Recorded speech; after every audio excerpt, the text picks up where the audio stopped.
ça reste impératif donc de le reprendre, car la diarrhée aiguë est une cause de morbidité et de mortalité infantile, surtout chez l'enfant de moins de 5 ans.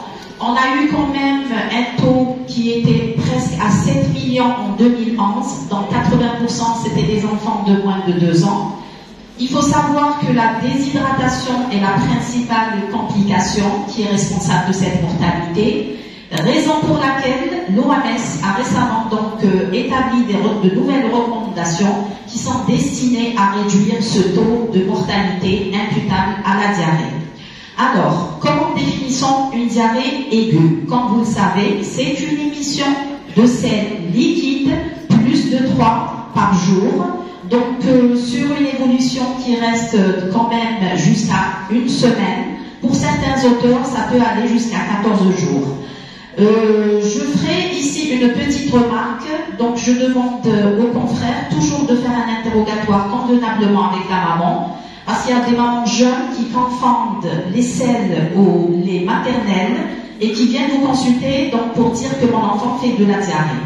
Donc en faisant l'interrogatoire, ça va être des selles qui sont jaunes, donc liquides, jaune d'or, et que l'enfant ne perd pas de poids. Au contraire, il y a une prise pondérale. Donc il faut faire attention sur la définition pour ne pas être emballé par le motif de consultation des parents. Sur le plan physiopathologique, pourquoi avons-nous une diarrhée? C'est tout simplement, c'est une rupture du cycle entéro-hépatique. Donc automatiquement, nous avons un déséquilibre hydroélectrolytique, donc une perte d'eau, une perte d'électrolytes. Donc automatiquement, par conséquent, c'est une déshydratation avec un déséquilibre de la flore intestinale et une modification de la motricité intestinale. Donc, quels sont les mécanismes responsables de la diarrhée? Vous savez très bien que si le transit est normal, c'est un équilibre entre sécrétion et absorption. Par contre, si nous avons une augmentation de la sécrétion c'est-à-dire suite à une activation de la dénylcyclase, deuxièmement, c'est une diminution de l'absorption par le germe invasif ou bien par la toxine qui va altérer la cellule. Donc l'entérocyte ne va pas être fonctionnel, donc il n'y aura pas une bonne absorption. Donc automatiquement c'est une diminution de l'absorption. Et le troisième mécanisme, c'est une exsudation qui est liée à la réaction inflammatoire par le germe invasif. Quelles sont les causes de la diarrhée? Donc nous les classons en causes infectieuses, qu'on peut dire cause entérale. Dans la majorité des cas, c'est des diarrhées qui sont virales. Vous savez tous que le rotavirus donc, est le virus le plus important retrouvé dans les diarrhées virales. C'est un virus qui entraîne quand même un tableau assez sévère après une courte incubation de 2 à 4 jours, mais qui va se résoudre au bout de, c'est-à-dire quelques jours, 4 jours, voire 1 semaine. Donc le tableau va être, c'est-à-dire il y aura une bonne évolution de la virose. D'autres virus sont également incriminés, le calicivirus, l'adénovirus et l'astrovirus Alors, pour ce qui est des diarrhées bactériennes, vous savez tous que l'Escherichia coli est entéropathogène, pouvant être également entérohémorragique, entraînant voire une complication, le syndrome hémolytique et urémique. Les shigelles responsables du syndrome dysentérique, c'est le cas le plus grave. Les campylobactères jejuni chez l'enfant de plus de 5 ans, les salmonelles, le choléra et les staph, surtout dans les toxi-infections alimentaires par ingestion d'aliments contaminés, la viande et les produits laitiers. Alors, nous avons également une origine parasitaire mais qui restera. Nous avons cité donc la Giardia lamblia, l'Anthemeba histolytica, le Cryptosporidium. C'est des diarrhées qui sont quand même rares et c'est l'apanage du sujet immunodéprimé et malnutri. Alors, nous avons terminé avec les causes infectieuses ou entérales. Nous avons entamé les causes co-infectieuses ou parentérales. Surtout, c'est l'apanage du nourrisson. Quand il fait une infection extra-digestive, nous allons voir comme symptôme une diarrhée aiguë, telle qu'une otite, une infection urinaire, une infection respiratoire ou une méningite. Sans oublier les diarrhées post-antibiotiques, c'est des diarrhées qui surviennent généralement suite à un déséquilibre de la flore du microbiote intestinal, c'est une dysbiose aiguë, secondairement donc à cette antibiothérapie. L'agent responsable, c'est le Clostridium difficile qui va entraîner donc ce genre de diarrhée dans le cadre d'une infection nosocomiale.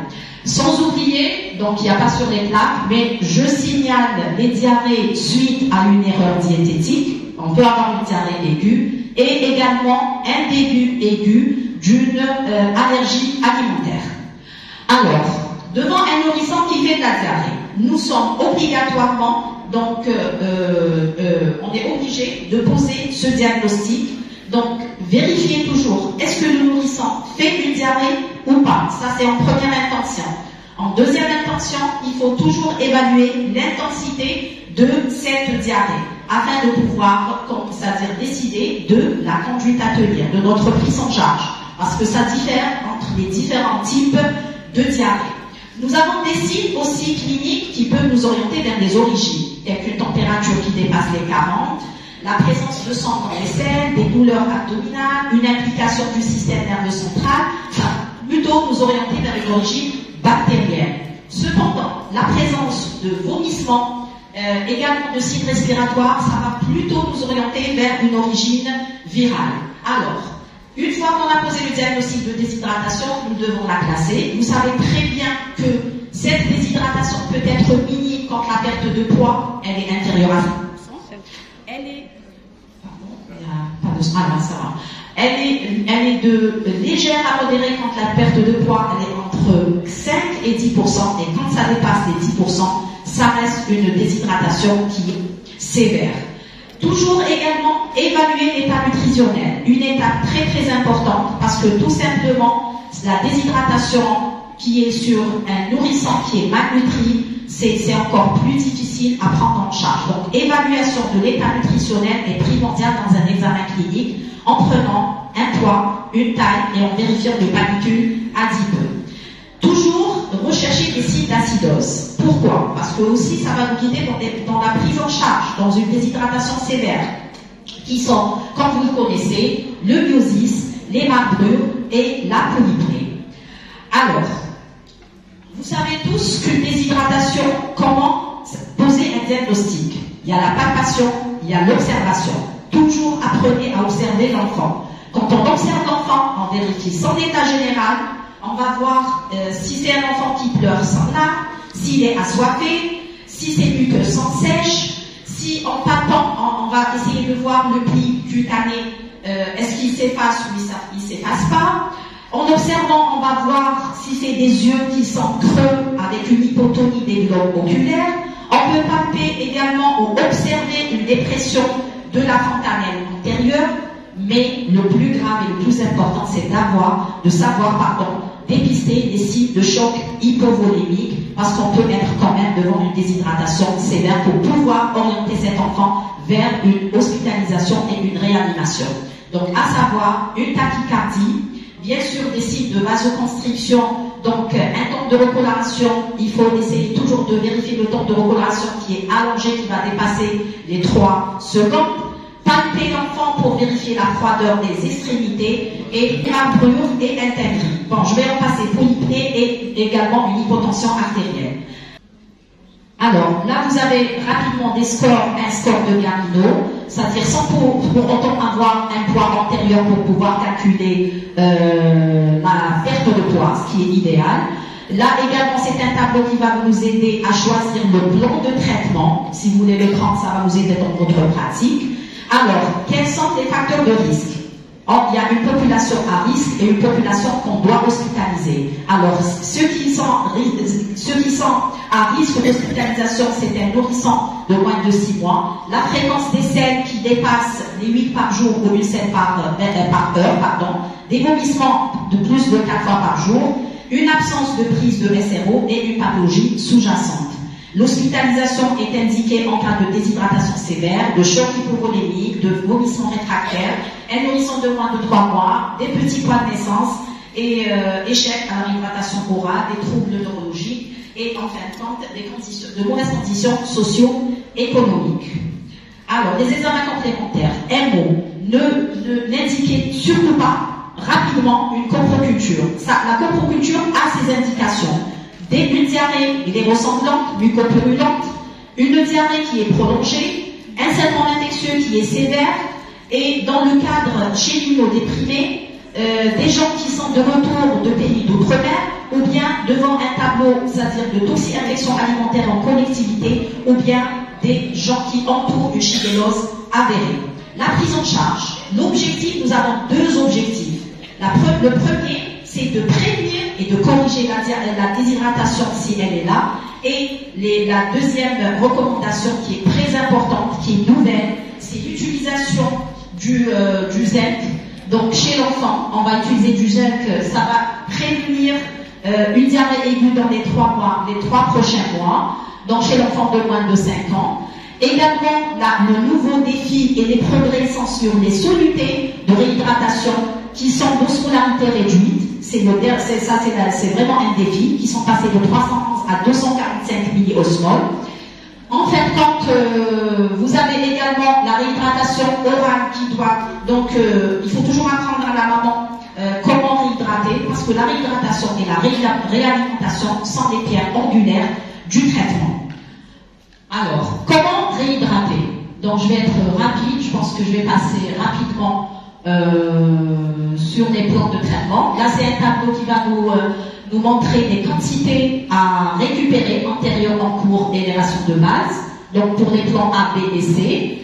Alors, vous êtes souvent devant un plan A, donc toujours essayez d'éduquer la maman, lui expliquer comment préparer les selles de réhydratation et comment donner. C'est très simple, 50 à 100 ml pour les enfants de moins de 2 ans et 100 à 200 ml pour les enfants de plus de 2 ans. Quand c'est des enfants qui sont petits, vous essayez de donner à la cuillère, une cuillère chaque 1 à 2 minutes. Donc ça va être facile. Pour les enfants plus grands, c'est d'égorger. Alors ça, c'est un tableau de traitement A. Ça veut dire que c'est des enfants qui n'ont pas de signe de déshydratation. Maintenant, devant un tableau B, automatiquement, si vous n'avez pas un poids qui est connu, vous allez utiliser approximativement des quantités de soluté, mais là, c'est des quantités de soluté sur 4 heures.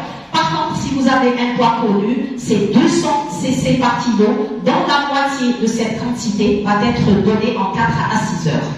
Les traitements médicamenteux, rapidement, vous avez les probiotiques, les ultralevures et également les bactéries. Les antidiarrhéiques, ce n'est pas une recommandation de l'OMS, mais ça reste des traitements symptomatiques, tels que l'acétalotril, la smectite.